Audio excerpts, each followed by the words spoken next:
Racikan Berita 1. Assalamualaikum warahmatullahi wabarakatuh. Apa kabar teman-teman semua? Saat ini saya kembali bersama dengan Dr. Ulan Nuhrawati MM. Beliau adalah calon senator asal DKI Jakarta untuk periode 2024-2029 nomor 24 ya Bu ya.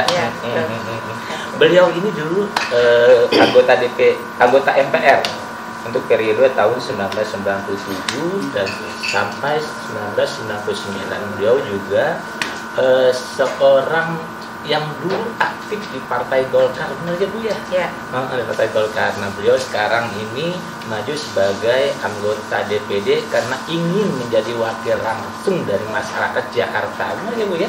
Nggak lagi melalui partai. Ya. Beliau ini punya kepedulian yang sangat luar biasa terhadap semua aspek kehidupan di Jakarta. Terutama yang akan kita bahas adalah tentang masalah sampah.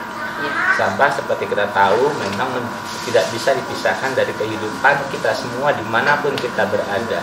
Sampah bisa menjadi sesuatu yang sangat mengganggu, tetapi sampah juga bisa menjadi sesuatu yang bermanfaat, betul Bu ya? Ya. Nah, Ibu Ula termasuk orang yang peduli bagaimana kita bisa mengubah sampah menjadi sesuatu yang menghasilkan secara ekonomis. Kalau nggak salah istilahnya mungkin bukan hilirisasi ya Bu ya? Apa namanya tuh Bu? Ya, produktivitas.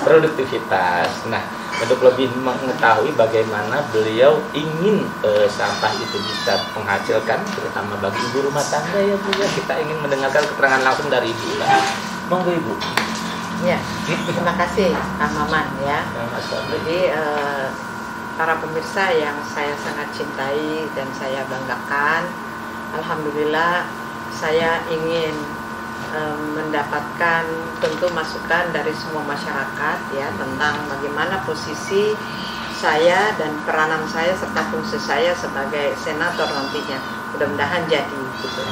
Tapi dari pertanyaan Kang Maman tadi bahwa bagaimana sampah bisa menjadi sesuatu yang bernilai ekonomis dalam keluarga, maka saya kira ini sudah sesuatu yang rumusan bagus ya.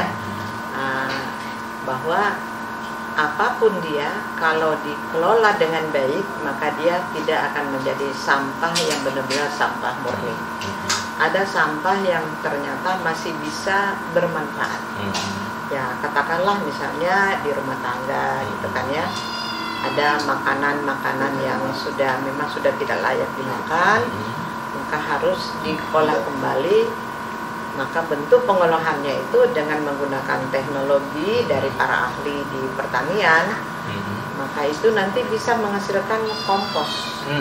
Kompos itu adalah sebuah pupuk organik yang kemudian pupuk yang oleh masyarakat banyak sekarang yang kemudian mau membeli sayur, membeli buah-buahan yang kemudian karena pupuknya itu bukan pupuk kemis atau kimia, tapi dia mau pupuknya itu adalah yang kemudian kompos yang alami ya Bu ya? Ya alami. Maka kemudian ini resource-nya itu, sumbernya itu adalah dari sampah. Antara lain salah satunya itu dari sampah rumah tangga. Maka sampah yang di rumah maupun sampah dari industri, katakanlah catering atau hotel atau restoran, itu semuanya kalau dikumpulkan sampah itu dan dikelola dengan menggunakan campuran teknologi dan sentuhan dari para ahlinya, maka dia bisa menjadi kompos, ya kan? Apakah itu menjadi pakan ternak, apakah itu menjadi kemudian pupuk untuk menyuburkan tanaman-tanaman tertentu. Ini ahlinya sudah luar biasa penelitian-penelitian itu. Nah, pemanfaatan nilai atau hasil penelitian itu maka dikembalikan kepada masyarakat. Ini loh, ada penelitian, prosesnya seperti ini, hasilnya seperti ini. Kalau ini dikelola dengan baik, maka kemudian akan menghasilkan nilai ekonomis seperti ini. Maka bisa merubah itu, ya kan, yang tadinya di rumah saja tidak punya semacam tambahan income. Pada sisi lain kita tahu bahwa setiap bulan itu kan ya tidak ada orang yang cukup. Ya, semuanya itu harus membutuhkan tambahan. Nah, kalau ibu-ibu rumah tangga atau yang orang yang memproduksi makanan-makanan ini tidak lagi sampah itu dibuang, tetapi diolah, maka dia akan menjadi income tambahan, bisa menambah ekonomi yang pada gilirannya akan menaikkan kesejahteraan rumah tangganya. Nah, di sisi lain misalnya ada juga barang-barang yang kemudian kalau didaur ulang maka dia bisa menjadi bahan untuk mengelola lagi jenis gitu kan kebutuhan kita, mulai dari sendok, mulai dari piring, mulai dari tempat sampah sampai kepada kursi pun sekarang ini sudah ada yang kemudian seperti rotan, tapi sebetulnya bukan rotan. Itu adalah dari bahan baku yang terbuat dari sampah olah yang tadinya dibuang. Ternyata lagi-lagi ini skill ini skill, ini adalah sebuah know-how ya yang harus ditransfer ke masyarakat supaya yang tadinya tidak tahu menjadi tahu, yang tadinya tidak hobi menjadi sesuatu yang kesadaran penuh bahwa ternyata bisa berproduksi dan kemudian ya tidak lagi harus banting tulang dengan pekerja berat, tapi dengan menggunakan teknologi tepat guna yang telah diberikan oleh para ahli, kemudian dengan resources yang tadinya sampah diolah, maka dia akan menjadi produk. Produk-produk ini juga makin lama dengan kemajuan teknologi, dengan kemudian adanya peran serta dari para desainer, kemudian semua mengambil peran, maka itu nanti bisa berkualitas, kemudian mempunyai nilai jual yang tinggi, ya tidak menutup kemungkinan. Sulit lagi suatu ketika orang membedakan apakah ini hasil daur ulang sampah, tidak sulit lagi gitu. Kenapa? Karena teknologi, makanya dituntut kepada semuanya untuk kemudian meningkatkan, ya kan, bukan hanya skill, know-how, tapi bagaimana juga untuk melakukan kreativitas dan inovasi-inovasi dengan bahan olahan yang berasal dari yang tadinya sudah unused, tidak digunakan lagi, menjadi sesuatu yang kemudian useful, menjadi sangat diperlukan. Ini sangat menarik tuh, ternyata barang yang sebetulnya buat orang sudah digunakan itu sebetulnya bisa menghasilkan income buat rumah tangga. Betul.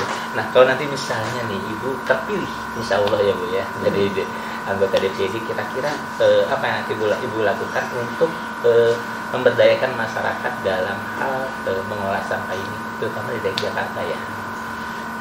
Ya, kalau saya kan DPD. Kalau saya DPD itu tidak terjun langsung. Betul. Bagaimana mengajarkan atau bagaimana menjadikan yang ini menjadi ini. Tetapi dari konsepsi pemikiran, kemudian kita datang ke eksekutif. Dalam hal ini pemerintah kan, karena dia eksekutor. Maka minta diprogramkan gitu. Mereka yang memprogramkan, kemudian pada saat menentukan target atau sasaran siapa yang akan mengerjakan program ini, itulah masyarakat. Artinya DPD akan mendorong eksekutif untuk membuat program atau kebijakan. Ya, kita melihat programnya. Apabila ada programnya yang kemudian tepat sasaran, tetap tepat guna, dan kemudian implementasinya juga tidak menyulitkan sehingga dia menjadi useful ya. Jadi masyarakat itu tertarik karena mudah, murah, dan kemudian bermanfaat. 3 kata kunci itu oleh masyarakat yang nggak usah didorong-dorong, nggak usah dipaksa, mereka yang nyari kok. Ya kan, jadi oleh karena itu ya birokrasi jangan juga terlalu main aturan segala macam sehingga masyarakat, waduh kita mau begini tapi ini susah, ini sulit dan seterusnya. Jadi lebih bagus kasih mereka. Nah, ini ada di eksekutif, ini ranahnya eksekutif, ya kan. Nah, terus kemudian ya kita menghimbau lah kepada semuanya. Saya yakin di Jakarta ini orang kaya cukup banyak. Betul. Apalagi yang ingin hibah, ingin sedekah sebagai filantropi, ya gitu. Dia ingin uangnya ini ditaruh kemana gitu kan? Mau disedekahkan kemana? Mau jadi hibah kemana gitu? Nah, kalau ada suatu lembaga atau institusi yang kemudian memiliki kemampuan untuk menghimbau, mengajak, mengencourage masyarakat berpendidikan dan juga memiliki kekayaan yang lebih, saya kira mereka mau untuk menjadi donatur untuk masyarakat yang kemudian juga kami siap, kami mau, kami mampu, tapi kemudian tolong kami bantu ininya gitu. Jadi memang harus ada jembatannya gitu kan. fungsi senator di situ sekali lagi kan gitu. Kita hanya melihat peluang-peluang program-program yang bermanfaat untuk rakyat gitu ya kan. Kemudian kita menyusun kebijakannya nanti kepada DPR-nya, DPRD provinsinya untuk membuat regulasinya, membuat lagi aturan-aturannya. Misalnya gitu, semua sampah rumah tangga harus kemudian disalurkan ke sini. Dan kemudian pasti berikutnya pasti ada kebijakan lagi bahwa RT, RW ya kan dengan lurah dan camatnya itu mempersiapkan apa dan bagaimana cara agar supaya itu bisa sampai kepada masyarakat sebagai sumber daya, sebagai resource. Kalau ini tidak dijembatani, memang ya ini begini itu begitu, terus ketemunya di mana? Betul. Ya. Betul. Bukan selama ibu kampanye nih, sampai nanti tanggal 10 ya kan sudah bertemu dengan banyak masyarakat ya. Kalau ibu melihatnya pemanfaatan sampah dari segi ekonomisnya ini sudah maksimal belum di Jakarta ya? Saya kira belum. Belum ya. Belum. Kenapa bu? Nah, saya melihat swasta yang justru lebih ke depan gitu, lebih eager, lebih promotif untuk kemudian memberikan kesadaran itu. Kalau dari pemerintah, saya sendiri merasakan enggak. Itu bisa kita lihat dari keluhan masyarakat terhadap sampah itu masih menduduki posisi tinggi. Gitu berarti artinya sampah bagi masyarakat itu masih beban, masih penderitaan, belum menjadi sesuatu yang kemudian membuat mereka menjadi sesuatu yang bernilai ekonomi maupun lingkungan yang belum ada. Ada mungkin ya, tapi maaf kalau mungkin saya yang berlebihan, saya melihat belum cukup untuk kemudian Jakarta sebagai kota metropolitan, sebagai ibu kota negara daerah khusus gitu kan, di lokasi-lokasi protokol yaitu memang kita sudah bisa ada Cak Agum ya, bersih gitu kan. Tapi once kita masuk ke tempat-tempat masyarakat yang padat penduduk, ada masih yang sudah bersih, sudah sadar, tapi masih ada juga yang boro-boro mikirin sampah, ya kan? Kita untuk cari apa yang dimakan besok juga masih berkutat di situ. Jadi saya kira memang udah saatnya kita memberikan kepedulian kepada masyarakat kita secara komprehensif dan secara menyeluruh. Memang buat teman-teman sekalian, kebijakan adalah sesuatu yang sangat penting gitu, bagi kehidupan masyarakat, karena kebijakanlah yang akan memandu ya Bu ya, bagaimana masyarakat bertindak, bagaimana masyarakat melakukan sesuatu. Kalau nanti DPD berhasil mendorong sebuah regulasi ya Bu ya, untuk memberdayakan sampah sehingga memiliki nilai ekonomis, mungkin akan lebih baik lagi, sehingga banyak masyarakat kelas bawah di Jakarta juga bisa terangkat Bu ya perekonomiannya ya. Iya, paling tidak memberi manfaat lah, betul. Dan bermakna. Oleh karena itu memang nilai ekonomi sampah itu karena belum, saya kira belum sebagian, masih sebagian kecil aja yang kemudian paham dan itu bersungguh-sungguh, dan hasil daripada yang berhasil ini yang harusnya dieksploitasi gitu. Betul. Ya, dieksploitasi yang tadinya hidupnya begini, setelah dia mengelola, memanage dengan baik, dan ada yang menolongnya, ada yang mengarahkannya, maka hidupnya menjadi seperti ini. Betul. Sekiranya semua akan menjadikan dia benchmark. Betul. Orang semua akan mengatakan bagaimana caranya gitu. Betul. Ya, betul. Jadi ketuk tular lah. Nah teman-teman, kalau teman-teman melihat nilai apa yang beliau katakan, menurut saya ini sangat luar biasa. Kenapa? Karena sebagai seorang calon DPD dan memang beliau adalah seorang politisi senior, ide-idenya itu sangat luar biasa. Dan mudah-mudahan kita doakan ya beliau dapat terpilih ya Bu ya, menjadi anggota DPD untuk 5 tahun ke depan. Karena pasti akan banyak yang beliau sampaikan kepada masyarakat, dan juga kebijakan-kebijakan yang didorong ke eksekutif ya Bu ya, untuk kesejahteraan masyarakat. Nah, sudah diniatin. Sudah diniatkan katanya. Nah teman-teman jangan lupa pilih nomor 24 Ibu Ula Nuprawati. Warnanya pink. Pink. Jadi ciri khasnya beliau adalah pink. Jadi kalau nanti melihat foto di kertas foto di kertas suara yang adanya pink, nah itulah beliau. Langsung toblos ya Bu ya. sebelah kanan bawah.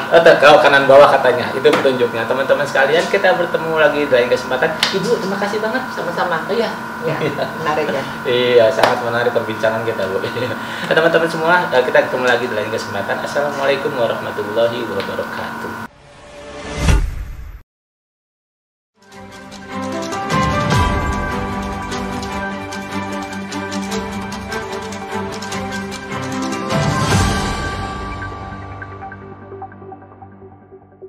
Racikan Berita 1.